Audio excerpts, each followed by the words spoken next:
Pour cette deuxième table ronde, le musée a de la mémoire. Nous avons voulu mettre en avant un petit peu ce qui se fait actuellement dans les musées pour l'accueil des personnes âgées. Aujourd'hui, nous vivons de plus en plus vieux, puisque la limite d'âge augmente régulièrement grâce notamment au progrès de la médecine. Mais vivre de plus en plus vieux ne veut pas forcément dire vivre avec encore toutes ses facultés. La vieillesse aussi parfois emmène certains handicaps avec soi. Et ce que nous avons voulu mettre en avant ici, c'est un petit peu comment aujourd'hui on peut travailler avec nos anciens, comment dans les musées on peut accueillir nos anciens. Et donc nous verrons ça avec Margaret Fininger, une expérience très intéressante avec le musée alsacien de Strasbourg, où il y a un véritable échange, je dirais, entre le musée et les personnes âgées, et avec Bénédicte, que je remercie de revenir aussi pour la deuxième fois à nos rencontres, puisqu'elle était déjà venue il y a de ça quelques années, pour nous parler donc de quelque chose qui apparaît petit à petit en France, qui est l'accueil des personnes atteintes de la maladie d'Alzheimer. Voilà, alors je donne peut-être d'abord la parole à Margaret, qui va nous expliquer ce qu'on fait à Strasbourg. Prenez le micro. D'accord, donc je voudrais remercier beaucoup Tenez bien le micro devant Fuchs, voilà, de nous avoir invités pour parler de cette expérience que nous menons maintenant depuis 5 ans. C'est un projet particulièrement intéressant où qui est destiné au public senior, le public senior dans les musées de Strasbourg, où en fait on se sert de la collecte des témoignages et en fait on essaie de voir comment leur usage peut nous aider à créer des nouveaux dispositifs de médiation dans les musées. Alors je voudrais préciser tout de suite que ce n'est pas du tout mon projet qui mène, c'est pas mon projet. Je ne travaille pas sur cette belle aventure. Je suis responsable du service éducatif et culturel des musées de Strasbourg. Et c'est 2 autres collègues qui travaillent sur ce projet. L'une, c'est la Semaine Bleue, cette semaine à Strasbourg. Elle est prise par, effectivement, une des choses que je vais présenter. On fait un spectacle dans le cadre de Semaine Bleue, et c'est situé dans une des maisons de retraite à Strasbourg, le Danube. Et puis l'autre personne, c'est Flore Prindron, qui est notre référent au musée de Tommy Ungerer et un musée d'art moderne et contemporain. Et puis l'autre personne, c'est Berthe Meyer, qui travaillait au musée alsacien, qui a vraiment été à l'initiative de ce projet. Elle est actuellement en retraite, et non seulement en retraite, mais aussi en Grèce, et donc elle ne pouvait pas être là. Et en tant qu'une responsable de ce service, et avoir cette opportunité de parler de ce projet que moi je trouve vraiment, vraiment exemplaire, parce que c'est les gens avec qui je travaille, mais je voulais aussi le travailler parce que c'est vraiment un projet qui est extrêmement complexe. Et en fait, je me suis rendu compte de ça en travaillant sur ce collègue, et donc je me suis rendu compte de toute son ampleur. C'est au départ, on peut dire, parce que nous, avec les 10 musées de Strasbourg, on accueille environ 150 000 personnes, et ce projet, par exemple l'année dernière, il y avait 80 visites, et ça concerne à peu près 2000 personnes. On pourrait dire que, bon, est-ce que c'est aussi important que ça? Ça ne concerne pas autant de monde que ça, mais en même temps, c'est démarré de façon extrêmement modeste. Je me rends compte que c'est vraiment un projet extrêmement complexe, avec des ramifications multiples, avec de nombreux partenaires, et qui implique effectivement de nombreux partenaires. Et il fallait, en fait, pendant que j'étais en train d'essayer de comprendre ce projet important, donc j'étais en train de dessiner, et pour dessiner, de comprendre toutes les différentes directions que ça prenait, et ça crée une sorte de rhizome, un rhizome très organique, et donc ce qui est pour moi représentatif. Je ne veux pas qu'on montre le rhizome comme tout de suite. Pas tout de suite. Pour manger le titre, ça va très bien. Comme ça, on ne me regarde pas trop. On peut mettre le titre. Et puis après, il y a une diapositive tout de suite après, et on reste là-dessus, et puis je dirais qu'on démarre. Donc, ce qui est propre, en fait, pour moi, je me suis rendu compte avec cet rhizome qui était extrêmement organique, c'était vraiment le propre de projets sensibles et sincères, et avant tout juste, et comme le terme a été utilisé, aussi authentique. parce qu'ils répondent à un vrai besoin, un projet qui arrive à faire vivre nos collections autrement et qui propose une médiation adaptée à un public bien ciblé pour qu'ils puissent trouver et vraiment pour construire du sens. Alors donc, avant de vous montrer cet rhizome, je voudrais quand même vous inscrire dans une démarche, dans les recherches que nous menons en fait depuis quelques années, que j'ai déjà présentées aussi lors d'autres colloques sur la notion de l'hospitalité. On travaille beaucoup sur les 3 temps symboliques de l'hospitalité. Et pour donc l'accueil, le séjour et le départ. Et pour ce projet-là, ce qui est très très beau, c'est l'idée d'effectivement, c'est la partie de séjour, parce qu'on parle toujours de l'échange des dons. Et souvent, dans les musées, on se sent qu'on donne beaucoup. Et ici, c'est vraiment, on sent un échange parce que les personnes qu'on accueille donnent leur point de vue, donnent en fait leur sensibilité qui va nourrir effectivement les recherches et nos dispositifs de médiation. Et aussi, s'inscrit aussi également dans dans le travail que nous faisons dans un réseau de musées. On est 23 musées qui travaillent dans le réseau FRAME, qui réunit 23 musées américains, nord-américaines et français, et on est en train de construire une sorte de marque de notre travail qui est intitulé L'art d'être humain, et je pense que effectivement le projet s'inscrit dedans. Il représente aussi un engagement sans compter des collègues avec des projets extrêmement chronophages. Et je pense qu'il est exemplaire de principe. Alors donc, parce que je trouve que de la charte déontologique de la médiation culturelle faite par l'association de médiation culturelle qui est basée au Rhône-Alpes, il y a un principe numéro 3 qui est vraiment important. Donc il y avait l'éthique, le contexte, le touchement d'objets. Et en fait, le numéro 3, c'est la médiation culturelle doit prendre en compte la diversité des temporalités auxquelles elle renvoie et qui constituent sa raison d'être. Et cette notion du temps est extrêmement importante quand on travaille avec ce type de public. C'est le temps nécessaire pour établir une confiance mutuelle, le temps pour la maturation d'un projet, pour concevoir et mener des recherches, le temps pour des rythmes des différentes personnes. Il faut respecter effectivement le temps de chacune des personnes accueillies pour développer les partenariats dans la durée et pour la capitalisation des expériences et des liens professionnels tout en appuyant sur la temporalité de l'objet culturel exploré. Et puis j'ajouterais effectivement, parce que là il faut qu'on l'explore, la notion de temps dont parlait Madame Klaus, c'était la dimension de temps de la dimension de spiritualité. Donc la particularité de ce projet d'engager des partenaires tout aussi engagés, des établissements et associations incontournables, essentiels, et avant tout, c'est plus qu'un simple projet de médiation au musée alsacien ou au musée des arts modernes et contemporains. C'est vraiment un projet qui est partie intégrante du projet de l'établissement, le PSC, et s'intègre complètement dans le renouvellement muséographique. Il participe également dans l'accessibilité dans le sens large du terme. Donc, après une telle introduction, on peut attendre un projet mirobolant, mais non, c'est un projet très simple, presque trop simple, mais très beau parce que c'est basé sur l'humain, sur l'échange entre les humains et la valorisation de chacun. Alors, le message que je voudrais donner ici, c'est qu'effectivement, nous sommes demandés actuellement de se concentrer beaucoup, de privilégier les jeunes, parce que c'est considéré vraiment notre futur. Mais les personnes âgées, c'est effectivement notre identité, notre mémoire sur laquelle nous construisons ce futur.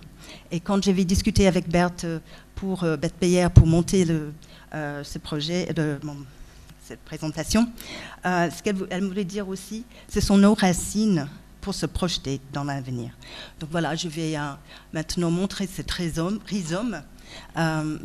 pour aider à comprendre cet incroyable travail qui a été fait. Donc d'abord, alors est-ce que c'est lisible? Là.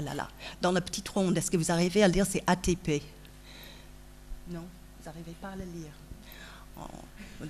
Dans la petite ronde, c'est ATP, et c'est en fait les ateliers territoriaux de proximité, et qui sont organisés par la ville, en fait, dans les différents quartiers.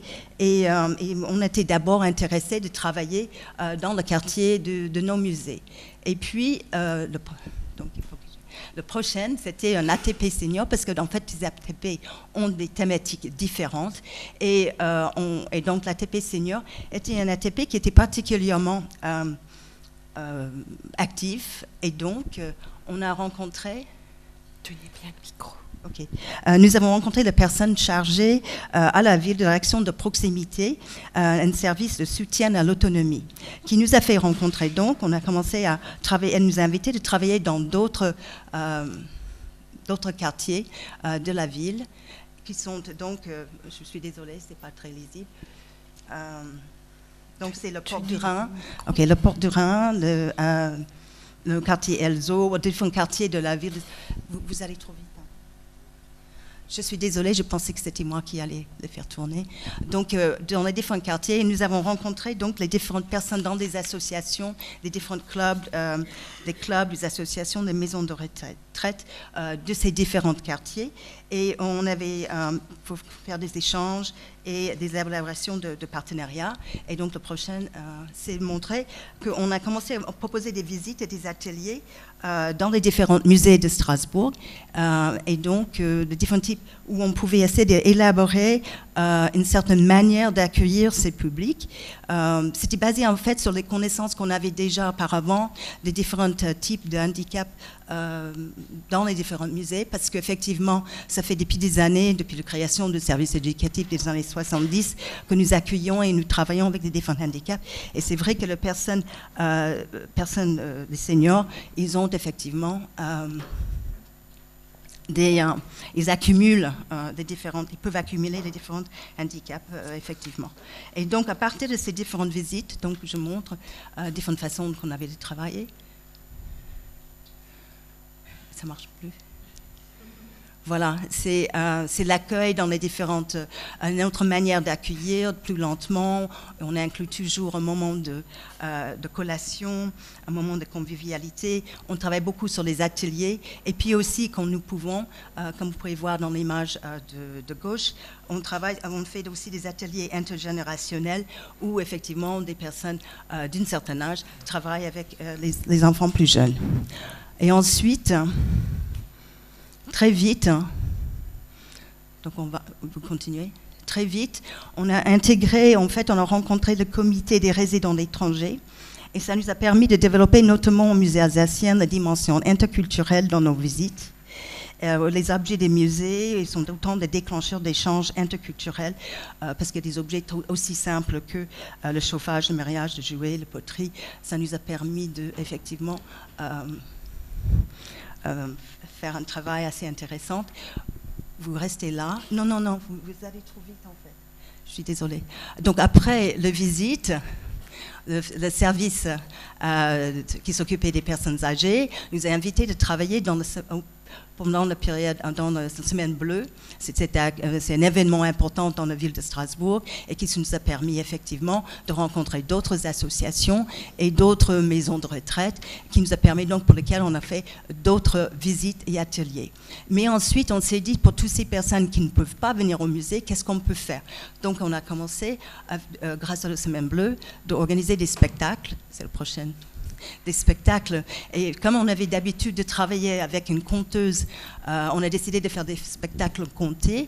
Et donc, on a commencé à travailler à la fois au musée alsacien, mais très vite, on a inclus le musée d'art moderne et contemporain, prochaine diapositive, pour faire un travail d'intermusée entre le musée alsacien et le musée d'art moderne et contemporain, et notamment avec un spectacle qui tournait autour de notre exposition, qui traitait la guerre de 14-18. Alors, ce qui est intéressant pour ces visites, ces spectacles, c'était autant de personnes. En fait, donc vous pouvez prendre la prochaine. Ce sont des spectacles extrêmement simples où, effectivement, on va vers les personnes, plusieurs fois, on va les rencontrer et qui vont parler à partir des objets que nous apportons, les photographies et aussi des différentes photographies des objets, des différents documents que nous amenons du musée pour des reproductions également. Et donc, ils donnent une sorte de souvenirs. Et ensuite, des souvenirs, ça stimule leurs idées. Et ensuite, on fait un spectacle qui est très, très simple. Et à partir de... Donc, la prochaine image. et comme don, en fait, comme un échange, ils ont effectivement un petit livret qui leur en fait, garde en mémoire les différentes choses qu'ils ont vues et qu'ils ont effectivement donné leur petite leurs souvenirs. Alors, ce qui est très beau dans cette... Vous pouvez montrer le prochain parce que c'est... ce qui est très beau dans cet échange, c'est que c'est vraiment une sorte de notion de co-création dans le sens le plus fort. C'est-à-dire que c'est à la fois à partir des témoignages des individus que la conteuse va effectivement faire un conte qui va aller au-delà de l'individu et va vers l'universel. Alors cette notion de travailler à partir des collectes de témoignages, donc le prochain, vous verrez que voilà, on voit que c'est devenu quelque chose que la conservatrice du musée alsacien, Elisabeth Schimez, s'est rendu compte aussi avec nous que c'est quelque chose qui pourrait aller beaucoup plus loin que juste un spectacle qui va toucher un nombre limité de personnes, mais cette notion d'une confluence entre les différentes, une confluence entre les différents points de vue pourrait aussi être un moyen pour elle de faire des dispositifs de médiation plus justes pour son musée. C'est un musée où l'aspect sensible est extrêmement important, comme par exemple le musée zoologique. Quand les gens viennent au musée alsacien, ils ont effectivement tous quelque chose à dire. Et c'était ça aussi, c'était propre de nos visites à interculturalité. Donc, le prochain diapositive. Voilà. Donc, on a par exemple, quelques petites... une sorte de petit témoignage pour montrer comment quelqu'un peut parler des stubs alsaciens, le kleine Stub et le grosse Stub, et comment deux points de vue peuvent être donnés. Et le prochain, c'est de dire, voilà, à partir de ces différentes témoignages, on va effectivement développer une manière beaucoup plus scientifique et on va faire appel à d'autres personnes pour nous aider à aller aussi loin que possible dans les collectes. Donc, la prochaine diapositive. Donc, on va travailler de façon in situ, dans le musée, devant les œuvres et les objets. Après la visite, on va travailler hors les murs, au moyen d'images et d'objets. Et on va faire des discussions informelles, des questionnaires et aussi profiter des visites. On va transcrire les paroles, on va les enregistrer, on va filmer les gestes ou trouver des gens pour illustrer les gestes. Et aussi, on a mis en place pour une des expositions un vidéomaton. Prochaine diapo. Donc, pour faire ça, donc on ne le voit pas, on a fait appel à une association qui est spécialisée dans tout ce qui est dans le vie alsacien, Olga, qui a qui font un travail de collecte de témoignages. Excusez-moi, prochaine diapo. Voilà, on est allé voir les archives qui, avec de façon très généreuse, nous ont aidé à mettre en place un protocole pour faire, transcrire et faire des témoignages. Prochaine diapositive. C'est avec l'Institut de l'ethnologie à l'Université de Strasbourg, et c'est là où, effectivement, on a commencé à travailler avec des étudiants qui, pour eux, ont découvert qu'on peut travailler effectivement en Alsace et trouver une moyenne d'utiliser leur méthode de recherche et pour faire des enquêtes et amener des témoignages. Prochaine diapositive. Ensuite, on a travaillé avec des lycées professionnels, avec les jeunes qui étaient dans l'aide aux personnes et qui, bon, c'était pas de façon très scientifique leur recherche, mais en même temps, de ces collectes de témoignages nous a permis d'avoir un contact très particulier avec les pensionnaires. Prochaine diapo. On a travaillé également, c'est tout nouveau, avec l'IFCAD, qui est en fait, ils font un diplôme, c'est une formation diplômante pour aussi travailler avec l'aide aux personnes. Ensuite, il y avait avec le SHADOC, qui est un laboratoire pour un laboratoire de numérique et qui a fait appel à les arts déco, donc l'atelier de illustration didactique qui a travaillé avec l'école de journalisme dans la section radio, et donc pour faire effectivement un travail vraiment extrêmement intéressant. Donc tu vois la prochaine image, mais Voilà la prochaine image, où ils ont choisi une douzaine d'objets, et à partir de ces objets, ils ont interviewé des personnes qui ont non seulement parlé de l'objet, mais ils ont aussi montré des gestes pour pouvoir effectivement voir comment on se servait de ces objets. Et donc ils ont fait toute une série de petites vidéos, ce sont des portraits de personnes, des portraits d'objets, de ces objets, pour pouvoir effectivement qu'on peut se servir dans le musée, proprement dit, sur des iPads. Donc, prochaine diapositive. Donc voilà, je me suis dit, si on avait le temps, je pourrais les montrer. Donc après, on continue. Ensuite, après ces recherches, c'était au musée Tommy Ungerer. Je peux voir. Prochaine diapositive. Ok, donc on se rend compte qu'avec les différentes collectes de témoignages, des souvenirs, des anecdotes, on peut vraiment faire évoluer nos dispositifs de médiation. Donc on arrive à collecter des nouveaux contenus pour des audio-guides, pour des parcours vidéo ou des visio-guides. C'est des petites iPads dont je parlais où on peut vraiment regarder les portraits de tous ces objets. Des visites, ça change complètement nos visites parce que ça nous donne d'informations sur les objets, mais aussi ça nous permet d'avoir un autre type de visite où on est vraiment dans l'écoute pour pouvoir faire parler des gens sur les différents objets. Ça nous permet aussi de mettre au point des nouvelles formes de visites, comme des visites racontées. Et ensuite donc des cartels allongés, de livrer des témoignages, et puis comme je vous avais expliqué, les spectacles vivants. La prochaine diapositive. Voilà, et donc on revient. Allez. Donc on va continuez s'il vous plaît, excusez-moi. Donc c'est effectivement, maintenant on essaie d'intégrer toutes ces personnes qu'on a rencontrées lors de ces différentes rencontres.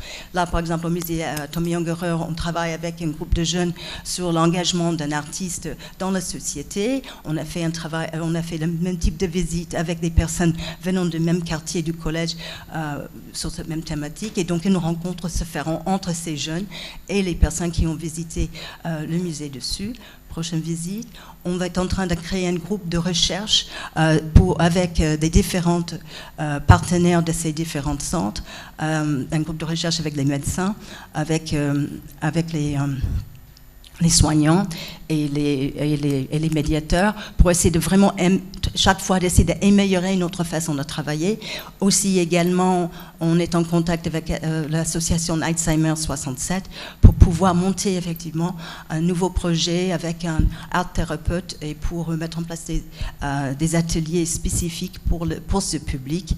Et puis, enfin, dernière diapositive. On est en train de créer une mallette qui va être utilisée par le ronde verte qui vient de monter avec 2 personnes en service civique. Une mallette de mémoire pour pouvoir récolter encore d'autres témoignages, et avec toute la méthodologie que nous avons acquis ces derniers temps, c'est réinclus dans ces mallettes avec des objets que nous pouvons faire tourner dans les différents centres. Donc voilà, j'ai voulu juste, parce que c'est un projet qui, vraiment quelque chose d'extrêmement simple, mais avec le temps et avec un travail de persévérance, on commence à impliquer énormément de personnes dans les différentes partenaires dans la ville, et c'est assez extraordinaire et très très... et j'espère que ça ne fait que continuer. Il y avait juste une dernière diapositive. C'est les différentes choses, dans quelle direction nous pensons aller. C'est développer effectivement toujours ces nouvelles formes de médiation, institut donc dans le musée et hors les murs, approfondir effectivement nos relations avec les spécialistes, particulièrement pour les maladies neurodégénératives, parce qu'effectivement, on est confronté à de plus en plus de public, parce que de plus en plus qu'on fait, on rencontre de plus en plus de personnes avec des profils différents, et donc on est en train d'essayer de diversifier notre manière de travailler. Mais c'est aussi qui est très très beau, c'est cette notion de créer des passerelles avec d'autres publics. Par exemple, le mallette que nous avons utilisé au départ pour stimuler les témoignages, c'est le mallette que nous avons créé au départ pour les écoles de maternelle, et on se rend compte qu'il y a énormément de passerelles que nous pouvons faire avec des publics avec lesquels on travaille régulièrement. Il y avait l'école maternelle, les personnes détenues dans les maisons d'arrêt, et donc ce sont des personnes avec lesquelles on pourrait effectivement explorer ensemble différentes manières de travailler. Et puis le dernier, élément, je la connais pas. Voilà, c'était d'inventer des approches prenant en compte effectivement des aidants, parce qu'on se rend compte que les personnes qui accompagnent, si on travaille de plus en plus avec les personnes atteintes d'Alzheimer, il faut absolument travailler avec les personnes qui les accompagnent, ce que nous faisons, mais il faudrait aller encore plus loin, et j'attends beaucoup par l'intervention qui va se faire actuellement pour la prochaine intervention. Merci. Merci beaucoup, Margaret. Ce que je retiens, et on pourra revenir après l'intervention de Bénédicte Capelle-Perceval, c'est que à partir d'un travail sur l'accueil de personnes âgées, vous avez vu jusqu'où ça peut mener, c'est-à-dire que il y a un véritable échange, à la fois ce que vont apporter les personnes âgées au musée de Strasbourg va aussi permettre d'améliorer le contenu des musées et d'instaurer un véritable travail scientifique autour des collections du musée. Ce qui est une des missions du musée, c'est aussi la recherche. Donc on n'imaginait pas forcément a priori que nos anciens, les personnes âgées, puissent aussi contribuer à ce travail scientifique, puissent aussi apporter leur pierre, et c'est quelque chose de très important. C'est cet échange qui peut y avoir, et ensuite toutes ces ramifications, on peut parler d'une vraie toile d'araignée que vous avez réussi à bâtir pour pouvoir bénéficier à tout un chacun. C'est aussi le but de ces rencontres, c'est de montrer que travailler peut-être sur un type de public peut aussi profiter à tous les publics. Alors, vos perspectives vis-à-vis des maladies je ne vais pas arriver à le dire, donc de type Alzheimer, on va faire plus simple, c'est ce qu'a déjà commencé à faire la Cité de la musique. Alors, Bénédicte, je vous laisse la parole. Voilà, donc effectivement, c'est une expérience qu'on a menée. À l'époque, on était encore la Cité de la musique, maintenant on est devenu la Philharmonie de Paris, mais en fait, on est toujours les mêmes. Hein. Voilà, c'est vrai. Les mêmes têtes derrière. Et plus spécifiquement au musée de la musique. Alors, juste pour planter un petit peu le décor, le musée de la musique, c'est un musée qui se trouve au cœur de la Philharmonie de Paris et avant de la Cité de la musique. Hein. C'est un musée qui a presque 20 ans maintenant. Une chose importante, c'est un musée qui reçoit en moyenne par an un peu plus de 5000 personnes en situation de handicap. Et ce sont des statistiques basses, hein, parce que je pense que c'est uniquement les personnes qui sont passées par le filtre statistique. Et aussi une autre spécificité du musée. Donc, on a un musée national, on présente des collections permanentes, 2 expos temporaires par an.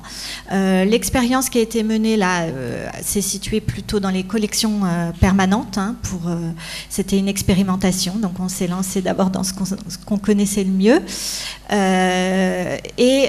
C'est tout bête, mais c'est surtout un musée à étages. On a 5 étages et on va voir qu'avec des personnes atteintes de la maladie d'Alzheimer, ce n'est pas un détail.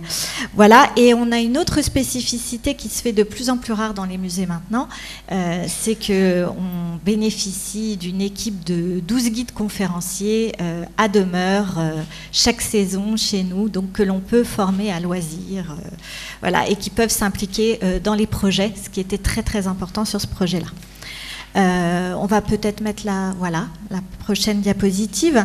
Donc, je vais plus développer l'expérimentation qui a donné lieu à des cycles de visites, mais pour la mise en contexte, c'est important de comprendre que ce projet qui s'appelle Au rythme du souvenir, en fait, est un projet global.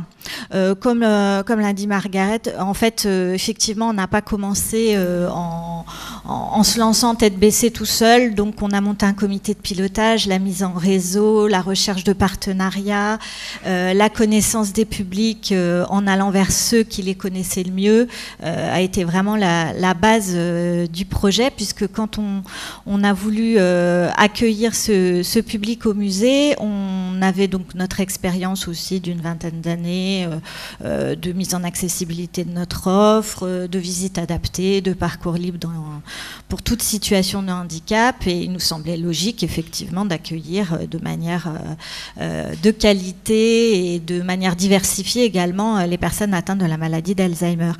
Et on s'est retrouvé un petit peu seul. Donc du coup on s'est dit on va aller chercher de l'aide. Donc on a monté ce comité de pilotage qui a suivi toutes les étapes du projet. Au cœur du projet, il y a l'expérimentation, donc, que je vais un peu développer tout à l'heure.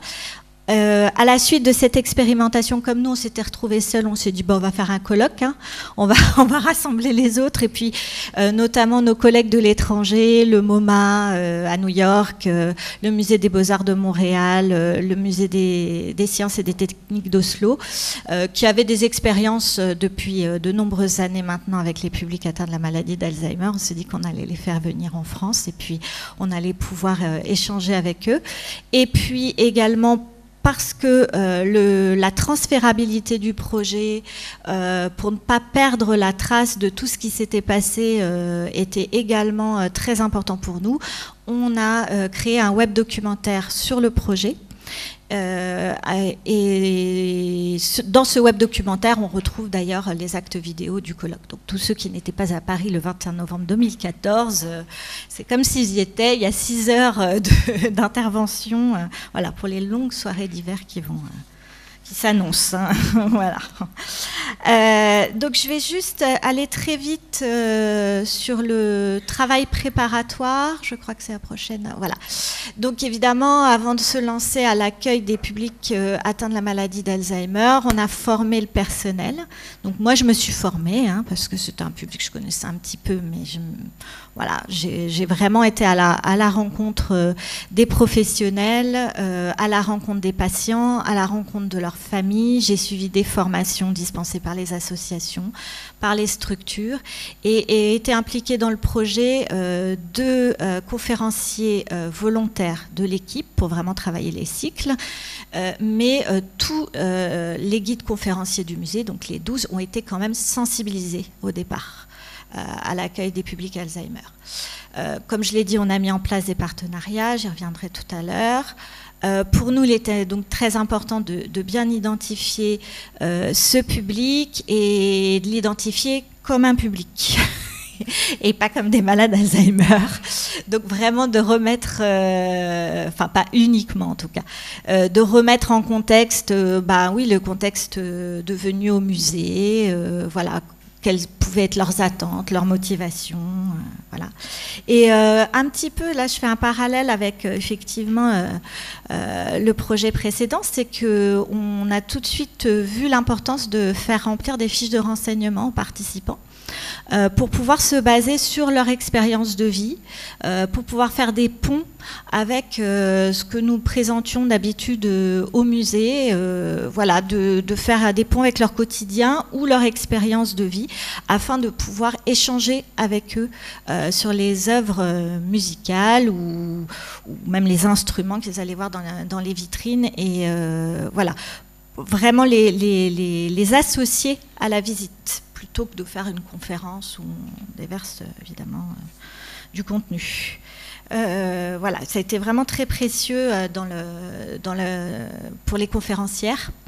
C'était deux conférencières. Donc on passe à la slide suivante. Donc voilà les partenaires qui nous ont aidés. C'est un projet qui a été mécéné. Oui, je suis désolée, j'ai pas tenu compte, je savais pas la taille des interprètes, c'est important. Voilà, donc on a été soutenu par Swiss Life, par la Fondation de France et la Fondation Rénica Prévoyance. Alors on a eu beaucoup de chance parce qu'au-delà du soutien financier qui était quand même important pour mener le projet, on a eu des mécènes qui étaient aussi experts dans leur domaine, hein, qui avaient l'habitude de travailler avec ce public, qui ont fait partie du comité de pilotage et donc qui nous ont aidés dans la construction du projet, au-delà des finances bien nécessaires. Et il y a également donc des partenariats avec la Fondation Hospitalière Sainte-Marie, et en particulier l'hôpital de jour de la Fondation Hospitalière Sainte-Marie qui accueille des malades Alzheimer, l'Association France Alzheimer et l'Association Culture et Hôpital. Voilà. Alors donc tous ces partenaires-là faisaient partie du comité de pilotage, plus des professionnels de santé, des soignants, des psychologues, des ergothérapeutes. Et côté culturel, évidemment, une grande partie de l'équipe de la Philharmonie, au pôle médiation, les conférencières, mais aussi toute l'équipe de la Philharmonie, c'est-à-dire le web, puisqu'il y avait un web documentaire, le mécénat, l'audiovisuel, enfin tout le monde a été associé au projet. Là, je pense qu'on va peut-être pouvoir voir un petit film pour rendre les choses plus concrètes. Il me semble que c'est ça, la slide suivante. Voilà, c'est ça. Donc là, je vous laisse regarder 3 minutes qui présentent un peu le projet. Au rythme du souvenir, c'est un projet qui a été initié il y a un peu plus de 2 ans dans les équipes du Musée de la musique. On s'est vraiment posé la question de manière globale, c'est comment préparer la meilleure offre pour ce public. Les malades d'Alzheimer, comme tous les individus, ont besoin d'avoir des relations sociales, d'avoir des centres d'intérêt, d'être en interaction avec leur environnement par différents biais. Eh bien, c'est la 3e aujourd'hui. Je me suis forcée parce que j'ai eu un petit accident et je voulais absolument venir. La conférencière va les solliciter en leur demandant mais quelle peut être la fonction de cet instrument, comment on va jouer, donc on va solliciter quelque part la réflexion. L'octobasse, qui a été donc présenté au milieu du 19e siècle. Ce qui m'a le plus touchée, c'était le lien direct qui a pu s'établir finalement assez rapidement avec chacun et chacune.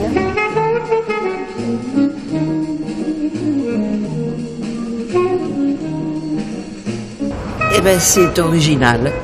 C'est de pouvoir voir les instruments, en jouer. Je trouve ça très intéressant.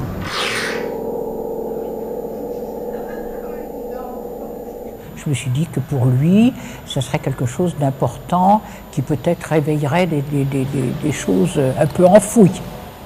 C'est vrai qu'il oublie aussitôt, dès qu'on est sorti, c'est déjà plus, mais je pense que sur le moment, il est très heureux.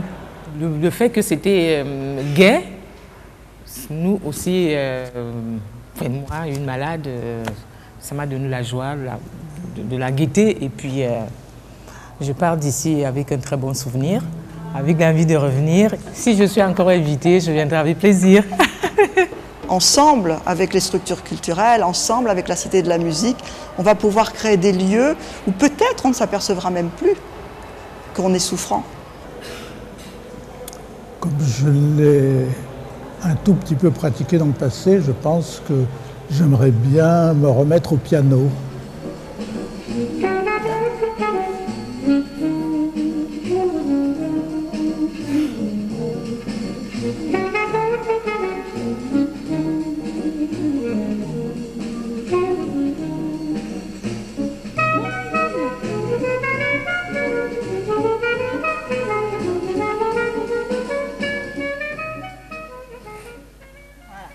Là, c'est vraiment la fin.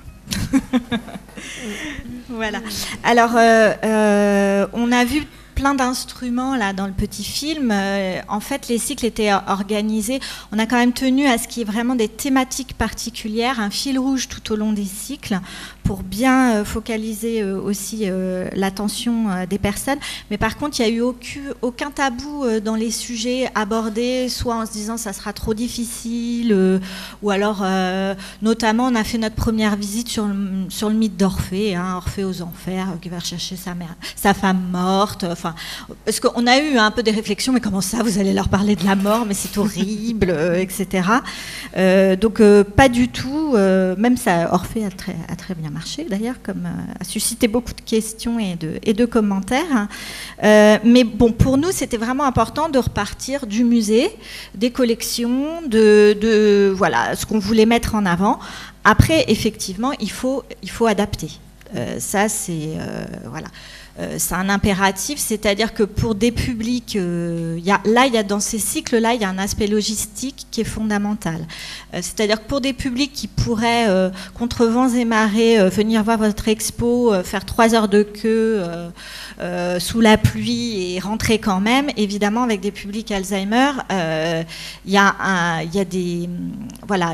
un confort, il y a un accueil, il y a des questions extrêmement matérielles et concrètes qu'il faut prendre en compte pour après pouvoir faire une visite comme avec les autres publics.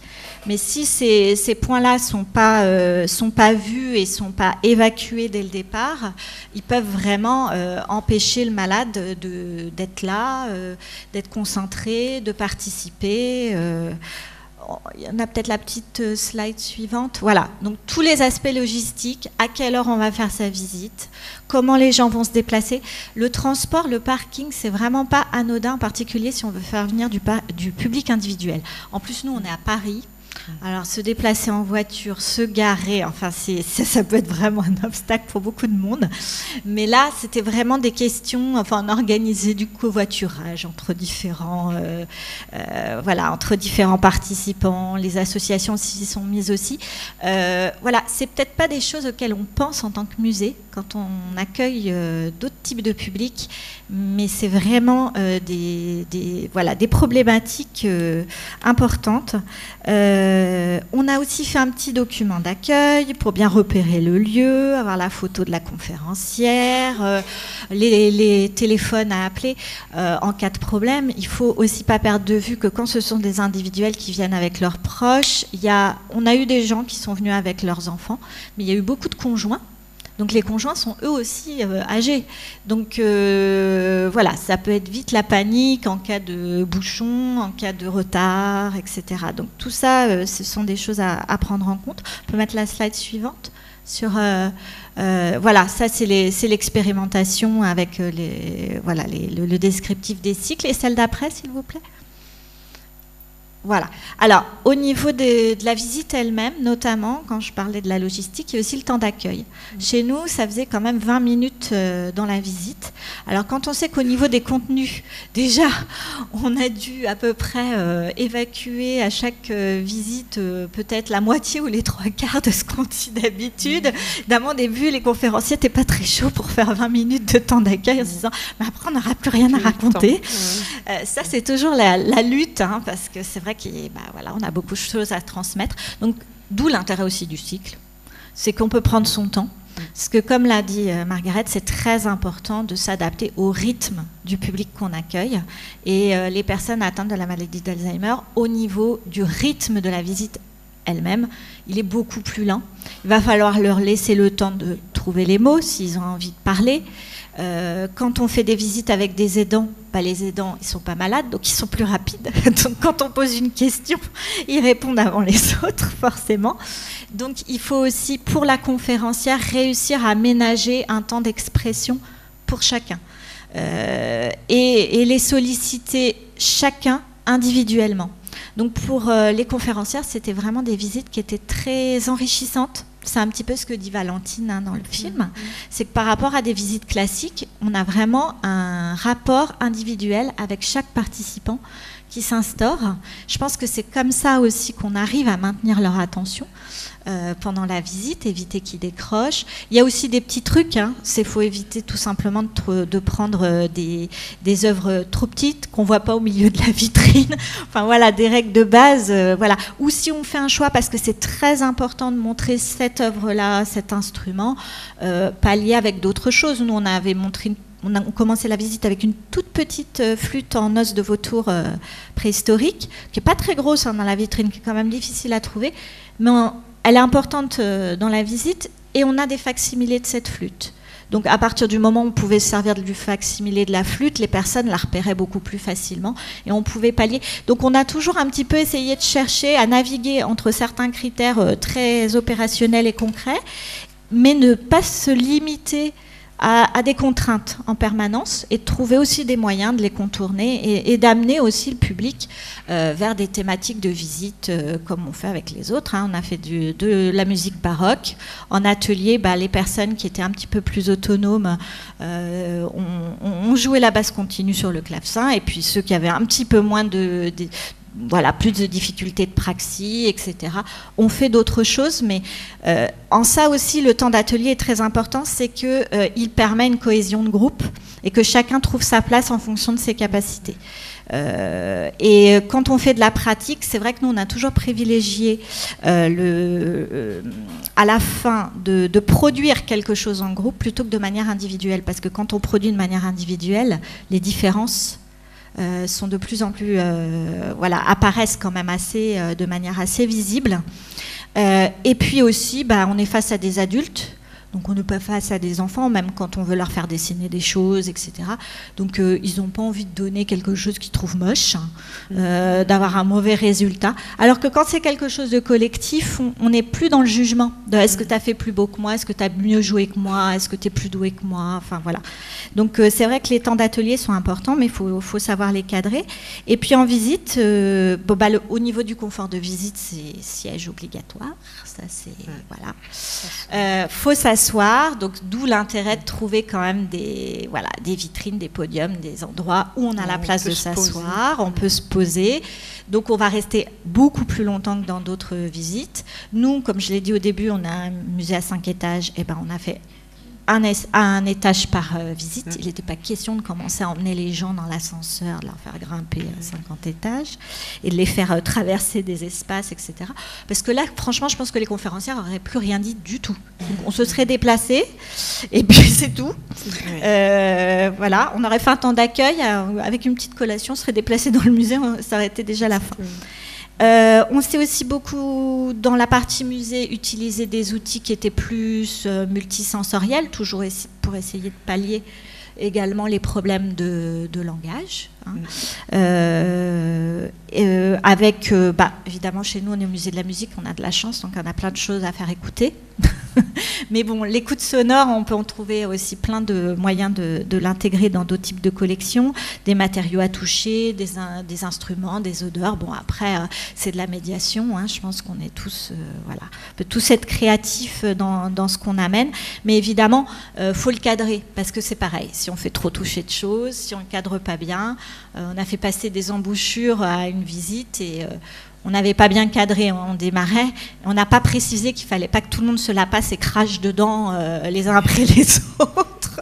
Donc voilà, il faut bien cadrer ce qu'on fait, il ne faut pas en mettre trop parce qu'on perd du temps, et si on veut que chacun en profite, voilà. On choisit bien les choses, mais et on laisse les gens s'exprimer.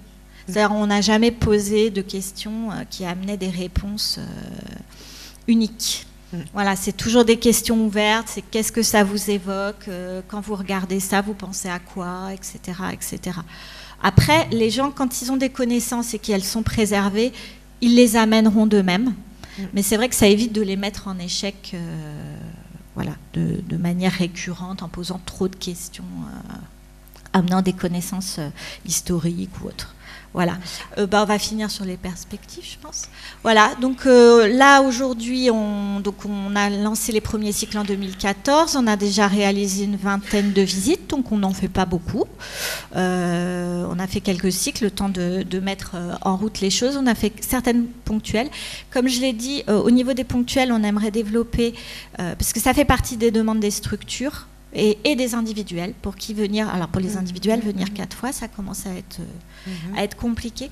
Donc je pense qu'on va plutôt le développer sur les expos temporaires, puisque du coup ça a une logique aussi de faire une ponctuelle sur une expo temporaire.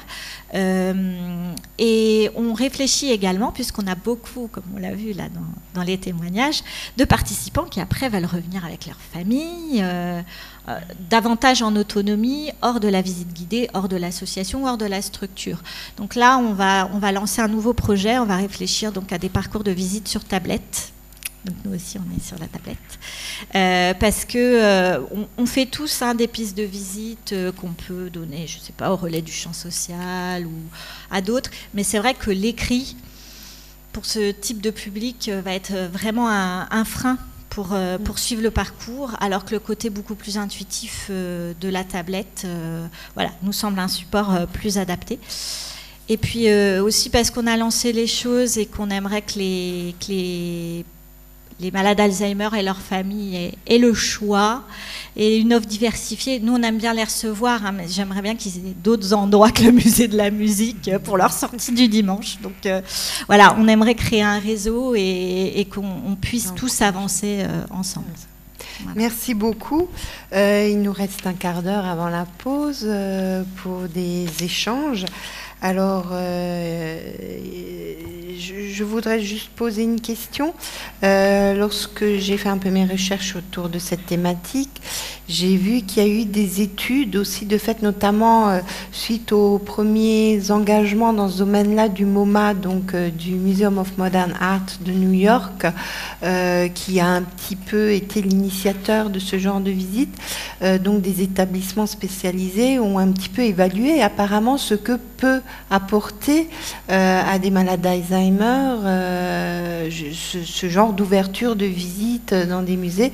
Et a priori, c'est tout à fait positif puisque c'est malheureusement pas une maladie qu'on peut guérir, mais dont on peut peut-être un peu freiner l'évolution. Est-ce que de votre côté, à la Cité de la Musique, il y a eu des retours plus médicaux dans le sens où... Alors, on n'a pas du tout voulu se positionner là-dessus.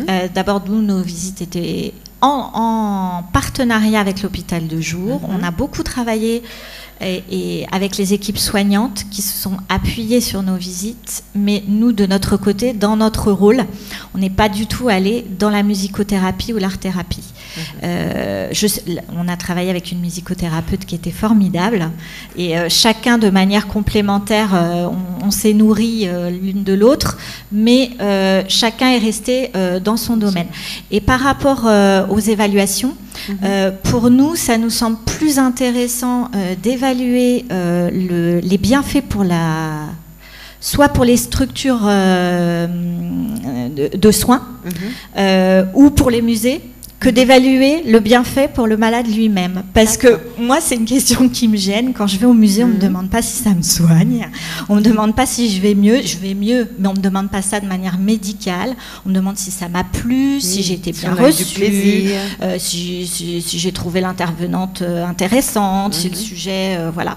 Enfin, on me demande plein de choses, mais on ne m'évalue pas et on n'évalue pas d'un point de vue médical le bienfait que me fait la visite. C'est important pour les malades. Alors en plus, nous, on est sur... il y a plein d'études scientifiques au niveau de la musique qui montrent à quel point la musique est vraiment un art qui est extrêmement adapté aux malades Alzheimer, puisque ça fait partie des zones du cerveau qui sont préservées le plus longtemps chez ces patients. Mais moi, en tant que musée, je ne vais pas... Non, ça m'intéresse beaucoup, mais je ne vais pas dans cette direction-là parce que pour moi, ça remet presque en cause le bien fondé de proposer ce type de visite. Voilà. Merci beaucoup. On va pouvoir prendre les questions dans la salle.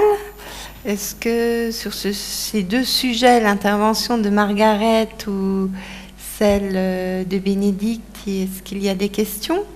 Je sais que tout le monde commence à avoir faim, mais une petite question, oui, il y a une dame. Merci de vous présenter, madame. Bonjour, Caroline Buffet du Musée des Trois Pays à l'Eurart. Je voulais indiquer quelque chose dans le sens de ce que racontait Margaret Feininger.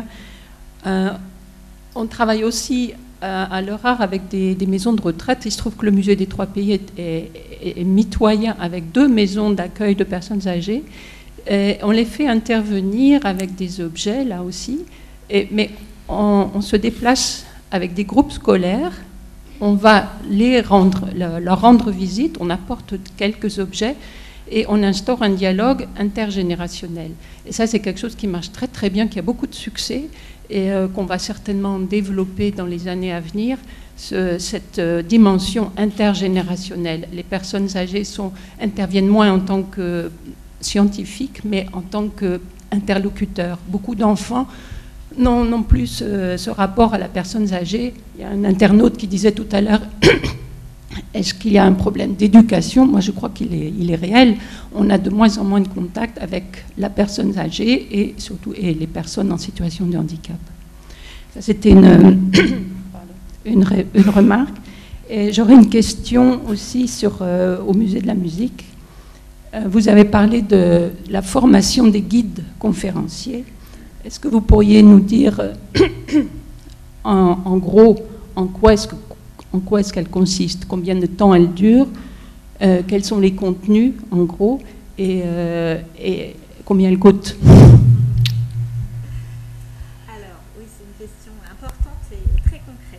D'où l'importance, là, notamment, d'avoir des guides conférenciers salariés de notre structure, avec du temps pour se former aussi.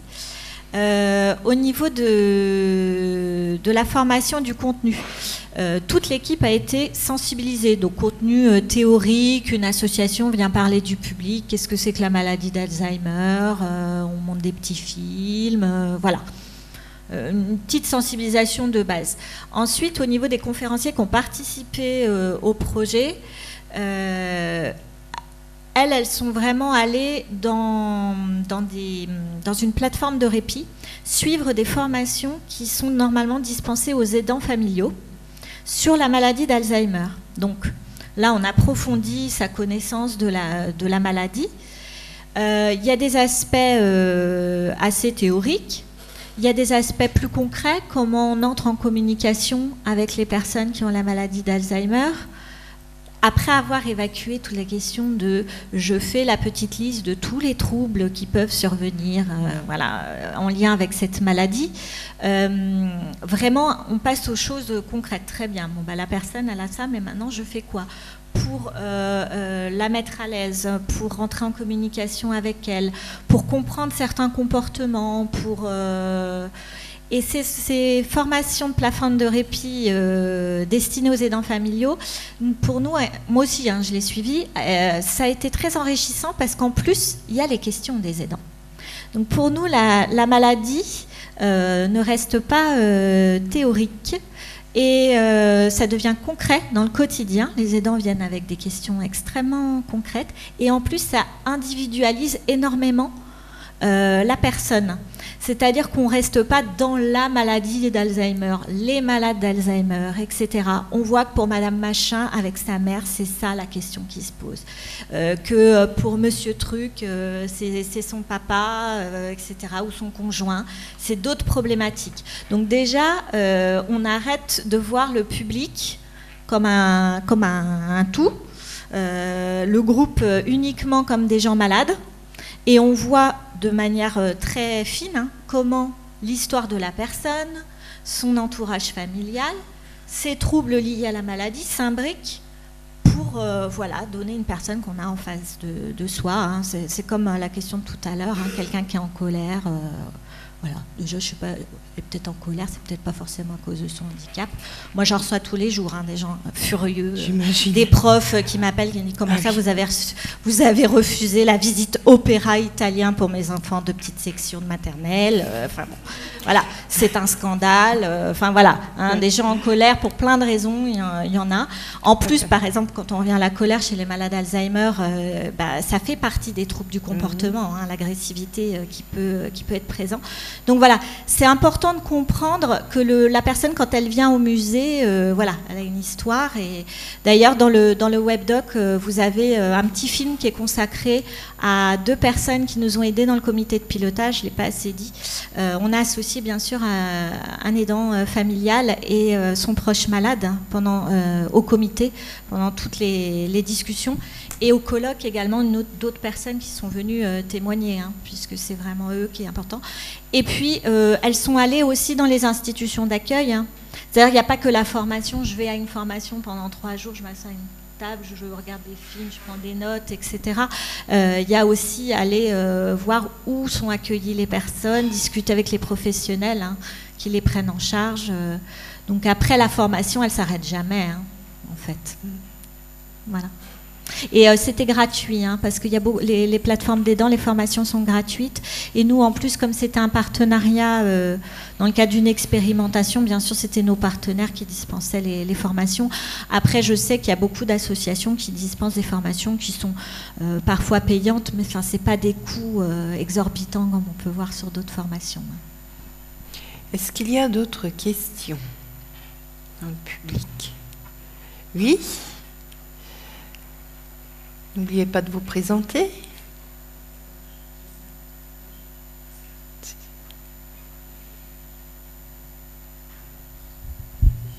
Voilà, le micro fonctionne. Merci, ouais. Bonjour, Hélène Gouzien du Parc naturel régional des Vosges du Nord.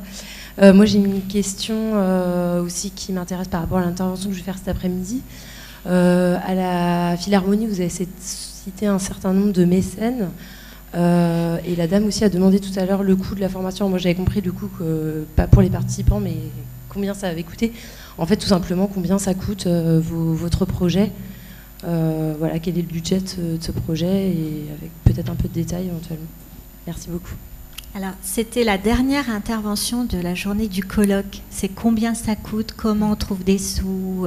Voilà, c'est toujours le nerf de la guerre. Hein. Voilà. Alors, pour les conférenciers, les formés, nous, ça ne nous coûte rien, puisque leur heure de présence, je veux dire, puisque, comme je l'ai dit plusieurs fois, ils sont salariés de la Cité de la Musique. Donc, on prend, et ils ne sont pas face publique tout le temps quand ils viennent à la Cité. Donc, on a pris sur leurs heures de présence. Après, on peut prendre en plus, donc effectivement, là, ça a un coût en fonction de son fonctionnement. Alors, au niveau du projet lui-même, combien ça coûte ?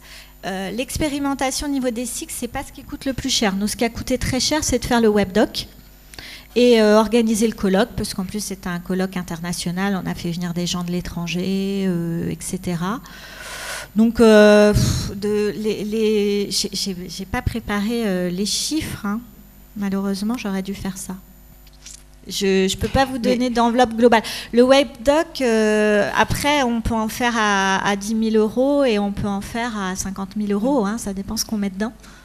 Après, en dessous de 10 000 € c'est difficile, hein, parce qu'un webdoc, c'est quand même un investissement. Mais après, chacun trouve, et c'est pour ça que, par exemple, pour le colloque, j'ai fait venir la piscine de Roubaix.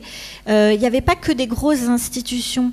C'est-à-dire qu'on peut aussi avoir des ressources en interne. Moi, il y a beaucoup de choses que j'ai fait, par exemple, sur d'autres situations de handicap où j'étais pas sur un projet mécéné avec d'une telle ampleur, hein, où j'ai fait faire des vidéos parce qu'on a un service audiovisuel en interne. Enfin voilà. Après, on a plein de solutions aussi pour trouver, se donner les moyens de faire des choses. On a une visite, je saute un peu du coq à l'âne, adaptée aux personnes sourdes et malentendantes chez nous. Au départ, on voulait intégrer une chaise vibrante dans ce dispositif. On l'a fait nous-mêmes. Bon, maintenant on a la Philharmonie. Alors là j'avais la 2 chevaux. Maintenant j'ai une espèce de Rolls super belle que j'ai commandé à un luthier. Voilà. Ce que je veux dire, c'est que effectivement, enfin, ça peut coûter cher, hein, mais je pense que si on réfléchit ces projets en se basant avant tout sur les ressources dont on dispose, voilà, je pense qu'on peut tous le faire, franchement. Et après, les mécénats, au niveau du mécénat, c'est un sujet qui est porteur. C'est-à-dire que si on vient avec un dossier bien ficelé auprès des mécènes, Fondation de France, hein, il y a des appels à projets qui circulent tout le temps. Je veux dire, il n'y a même pas besoin spécialement d'avoir un service mécénat, etc. C'est disponible sur Internet. La seule chose que demandent les mécènes, c'est vraiment qu'on s'inscrive dans une démarche pérenne. C'est-à-dire que c'est vrai que ça va être plus difficile de se faire financer si on n'inscrit pas son projet dans l'offre globale du musée, que c'est un sens général, et puis avec la volonté de poursuivre, quoi, de voir. Faut qu'ils voient quand même les possibilités derrière que ça s'inscrive dans une pérennité dans l'établissement. Mais après, ils financent. On n'a pas eu tant de facilité que ça à se faire financer, justement parce qu'on était la Philharmonie de Paris. Ils préfèrent financer des structures que eux estiment plus modestes, en se disant que c'est plutôt ces structures-là qui vont avoir besoin de financement. En se disant que nous, il y a les tutelles. Enfin voilà, on est gros. Après, on a trouvé les arguments, heureusement. Ce qui était important aussi, ce qu'a dit Margaret tout à l'heure, c'est que justement, le projet s'inscrit dans le projet scientifique et culturel du musée, que tout bon conservateur de musée connaît et rédige.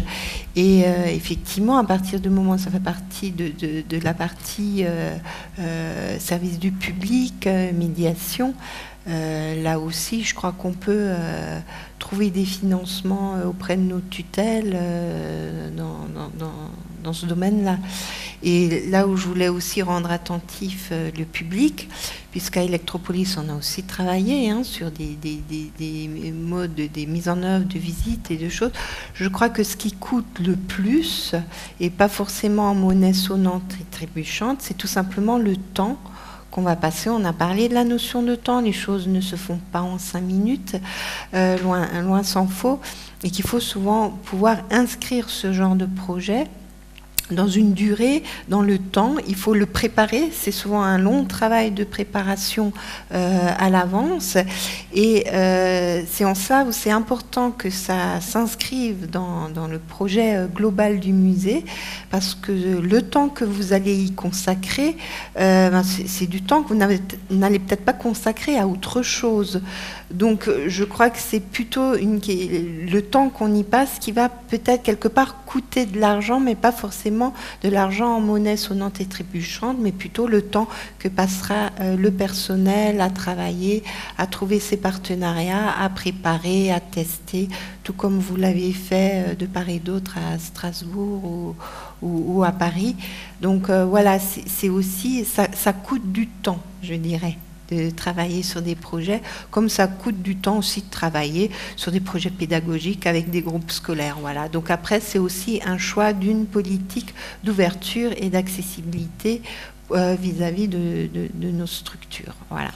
Est-ce qu'il y a d'autres questions? Parce qu'il est l'heure, on va peut-être... S'il n'y a plus de questions... Y a-t-il une question Facebook? Non, pas pour le moment. Donc s'il n'y a plus d'autres questions... je vous propose donc de nous arrêter là pour ce matin. Je remercie encore beaucoup tous les intervenantes, parce qu'il n'y avait que des dames. Non, il y avait dans les allocutions, il y avait un monsieur quand même, je l'oublie, donc de ce matin. Et on se retrouve donc à 14h, tapante, pour la suite de notre journée.